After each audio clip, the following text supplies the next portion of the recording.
Hello once again, this is Feeder Master Ingvar Johannesson from Iceland, also known here as Sibit, and I would like to present to you another game in the London system. Starting to like playing this opening a lot in Blitz games. Let's have a look at this game. So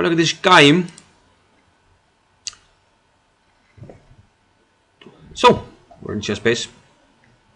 And let's not, well, okay, you can look at the moves if you want. But basically, I played d4, c5.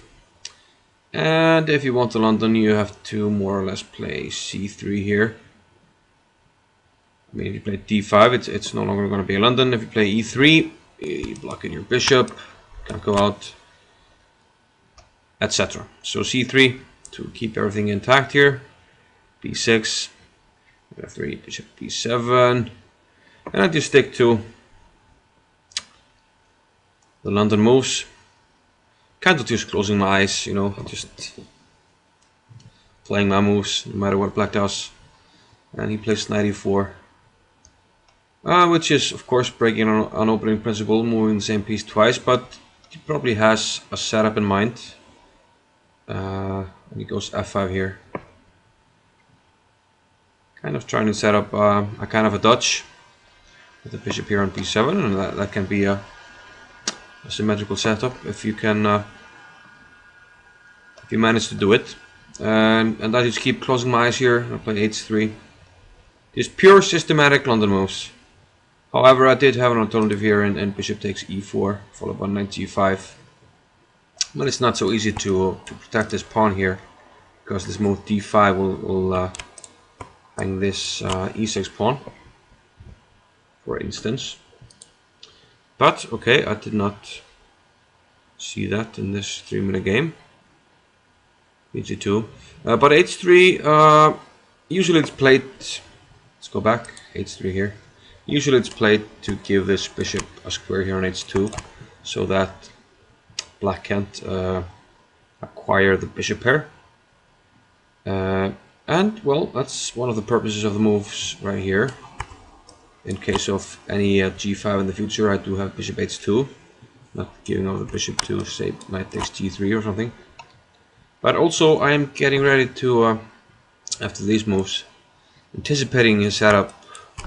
Maybe I want to play g4 in some lines, both undermining his knight here and trying to make use of this battery here on this diagonal. So I took on d2, and I decided to keep this battery here with my queen, my bishop. I play knight takes d2, and I'm gambiting this pawn here, which he decided to take. And I think it's a mistake, because after one more move, queenside castles, I will have all my pieces deployed. This rook is very active here on g-file. This battery is just waiting to for something to happen, and this bishop, well, you know, it has some options. Plus my knight can join with knight c4 to e5 or d6, you know, some squares here. Or you can also go to f3 in some lines. He took on h3, and rook takes g7. And it seems that the white game will now be somewhat easier for only the cost of a pawn. Black is never going to castle kingside, and it's problematic to castle queenside for him. One problem is, well, it's just not easy to organize. And let's say he kicks me out. Variation. He tries to castle. Let's say I play along, I do nothing. I think the main problem is that he's just going to get mated in one move. So where to put the king? That's the question. So he played bishop g4. Maybe he thought he was trapping my rook here. And he's partly right, but on the other hand, I was quite happy to give up the rook here for this bishop, because the black king is now in real danger. And I can't take on h7. Also have options like knight c4. But taking on h7, I felt like, okay, I mean, my position is still fine, but maybe he can try and wiggle out here with trying to get a square for his king here. So I felt like bishop g6, sacrificing the bishop was the way to go here. He has to take, well, I think he has to take. Surely this is just way too dangerous. And yeah, probably I'll just castle, put my rook on g1. There's not much black can do because now he can't take the bishop. It's black's move. No, it's white's move. Okay, yeah, let's say I castle. Now he can't take the bishop because it's just mate. So I think he's forced to take. Pawn takes g6, queen takes g6, king f8. And now bishop to h6 suggests itself. And this he must take. Only move, queen takes. And now I want to castle. But if I castle now, then maybe he gets into the defense with the queen here. Say check here, queen g7. And being a piece down here, I do not want to exchange queens. So before I castle, important to play here, queen g6 check. King has to go to f8. If it goes to h8, now I can castle. Because now the rook is coming to the h file. And we're just giving checkmate here. Well, you can play bishop h4, but I'm going to check everything off and it's going to be a disaster. So king f8 is forced. And now it takes longer for him to bring the queen. Now I have queen here, then check, king moves. It's going to take longer. So now I castle.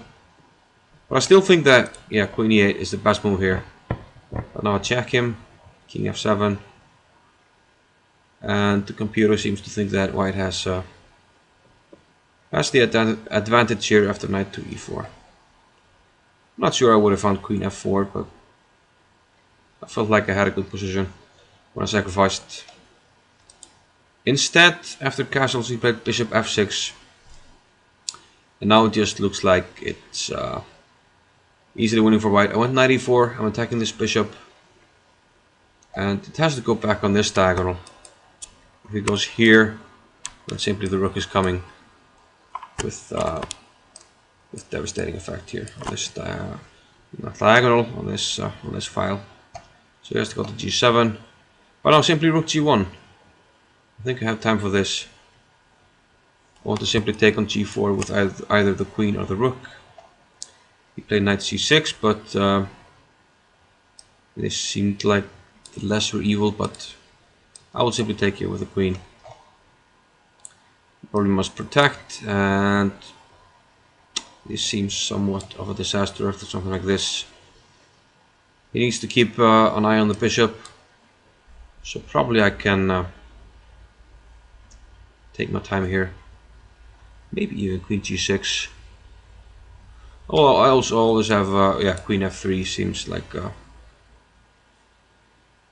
strong move. Eyeing this rook here on a8. Yeah, this seems like a disaster for black. So after rook g1 he played knight c6. I took on g4. Queen e7 to protect the bishop on g7, which was attacked. Rook f4 check. King g8 forced. And here I can win the queen. Either knight f6 or knight g5. I went for knight g5, but this is of course also very forcing. Probably has to take with the queen now. Yeah. But I played knight g5. It's probably a better move. It's more forcing because I'm threatening mate in 1. The bishop can't move. So now he has to take on g5. There's one line that I wanted to look at here.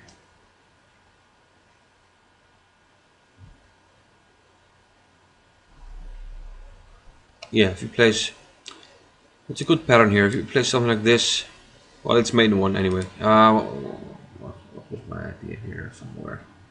Somewhere.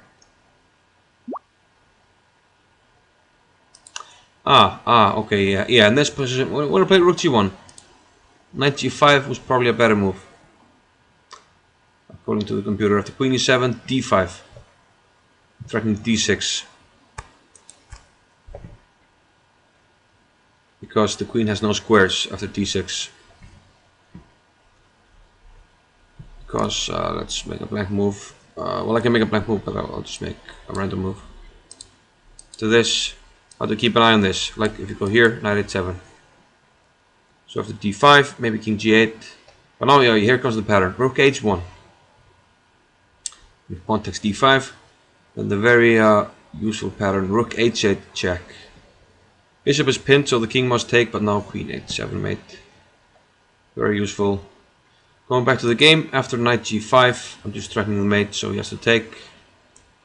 And if c takes d4, rook to g4. And yeah, he can't stop further material losses, and most likely a quick mate. At the start, I said that I would have for you a new interpretation of the Budapest Gambit. It's a bit of a joke, but it's kind of what I've done. I know it's a joke, but let's have a look. This is my last game on the ICC, Internet Chess Club. My opponent played d4, but I went knight f6, c4, and now I went for the Budapest with e5. He took on e5, but in this case the Budapest is a very strong opening for black here, because bishop b4 check, and the white resigned. And if you haven't noticed by now, you will notice that this is Fisher random, just 960. So there's no bishop on c1, it's on a1. So he can't interpose anything on the diagonal. So he's just losing the queen. Nothing he can do. So this is the strongest Budapest I've seen in years, maybe ever. Maybe ever. So I'll leave you with that. I hope you enjoyed it. See you later. Bye bye.